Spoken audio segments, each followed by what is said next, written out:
Good day, this is 4046 and welcome to my latest video. Today will be another review for another book, strange enough, that's been out of print for some time. This one's strange because for some reason this one and the third one seem to be quite difficult to track down on the second-hand market, so bear that in mind. Unlike some later trilogies though, they're not crazy money.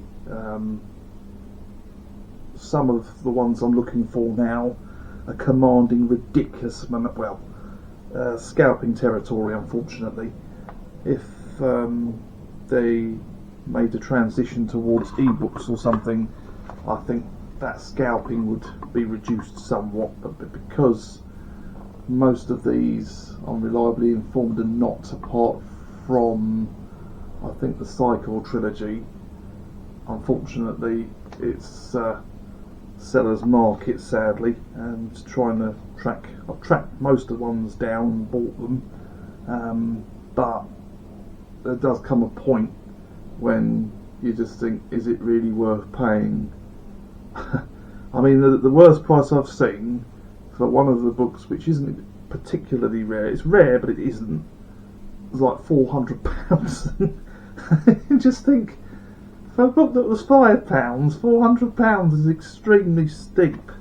So I digress.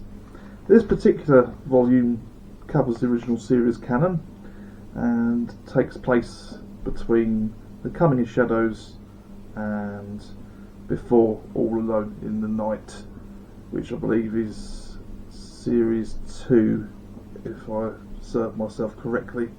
A lot of these seem to be series 2. It's a bit strange actually, to be honest, but the first series was very good, but the books didn't really start coming out until the second season. And this one is by I'm going to butcher this, Lois Tilton. I'm not sure what other things they have written, but I'm sure this isn't bad.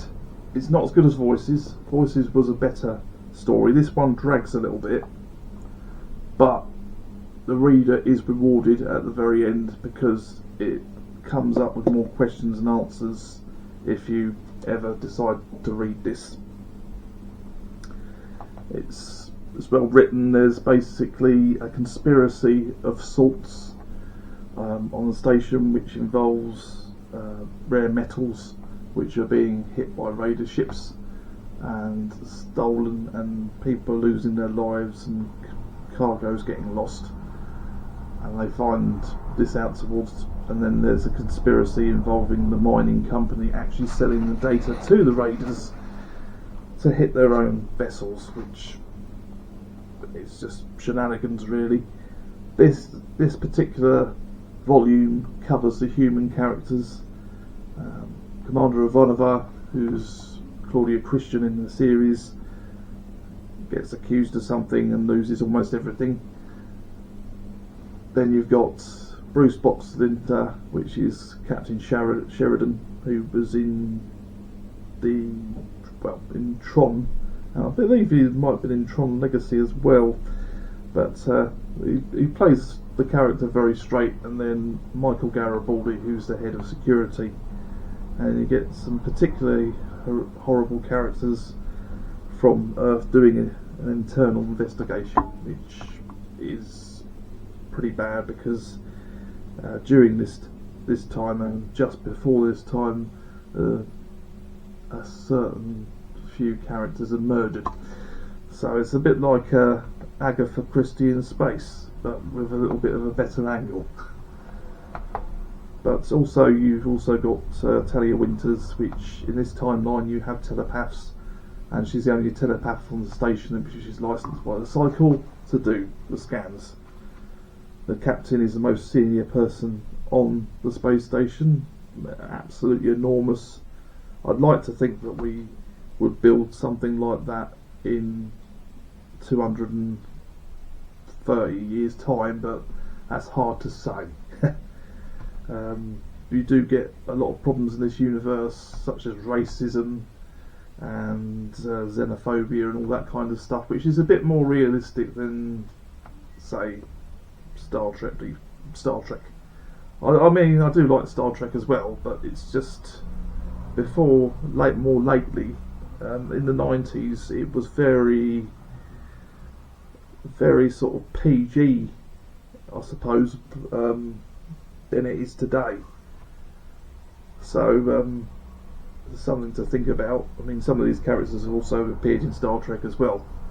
I mean, the popular myth is that Deep Space Nine copied Babylon 5, but that's from what I've read and seen, it just seems to be, unfortunately, something at the same time that came about at the same time, because Deep Space Nine came about the idea started up in '86, just after the Next Generation, and didn't obviously bear fruit until the '90s. The same thing with Babylon 5. They tried to peddle it to Paramount, who didn't want to know, and it ended up being syndicated, which involves lots of stations buying advert time or something with the programme to raise the money to actually film the episodes. Each of the episodes cost roughly about $1 million to make, which, you think about today's world, it's a very small amount of money. In that, you're paying the cast, the crew, the director, producer, everybody involved in said production. This one doesn't concentrate on the aliens at all. There's a mention of the ongoing. This is just before the Non-Centauri War takes off, which unfortunately, tragically, was something that should never have happened, but it did. But the alien characters are mentioned, but they don't really receive any screen time, as it were, or book time, should I say.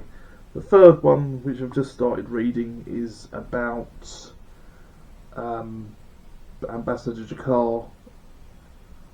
In one of the episodes, there was a failed assassination attempt which he foiled himself, but the family of that said person has just declared like a blood oath against him, so we'll see how he gets out of that. Anyway, focusing on the second book in the series, I would recommend reading it. The only problem with it is it's a bit on the slow side. It does take a while to gain traction. It could have probably been about 50 pages less, but at the end of it, the reward at the end of it is actually quite. The last 30 odd pages or so they're quite good, and there's a slight twist as well, and it's definitely worth getting your hands on if you can. As I said, this one is more difficult to get hold of than the others. Also, the third book is quite difficult to get hold of.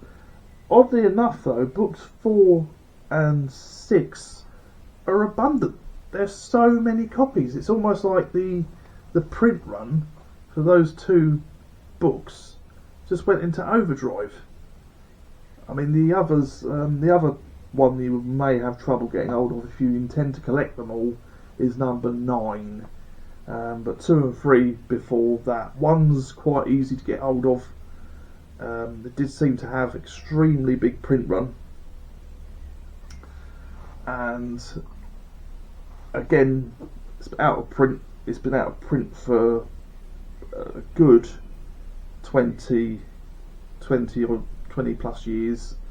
As always with these things, they've not made their way to e-books. The only reason I think this may not have happened is it may have a licensing rights, because some of these would be brilliant if you could put them in Audible. If you had these in Audible, these would be really good, because they're not too hefty. There's enough action in it. There's enough story.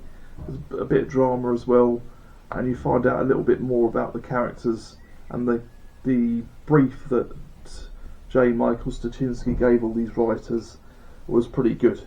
Most of these are by, in this particular set of the 9 books, are all by different authors apart from 2 of them. Which is a shame, because some writers are better than others. But I digress. Anyway, I would definitely recommend it. I'll give it about 3 out of 5 stars because it's not the best one I've read. I haven't read them all 9 of them, but I've read 2 or 3 previously, and there's some better ones coming up. I will do a review on the 3rd one once I've read it. If I didn't do a star rating system on the first and Voices, that would be 4 out of 5 stars, because Voices was actually very, very well written and very good. If you'd like what you see, please like and subscribe. This is 4046 out.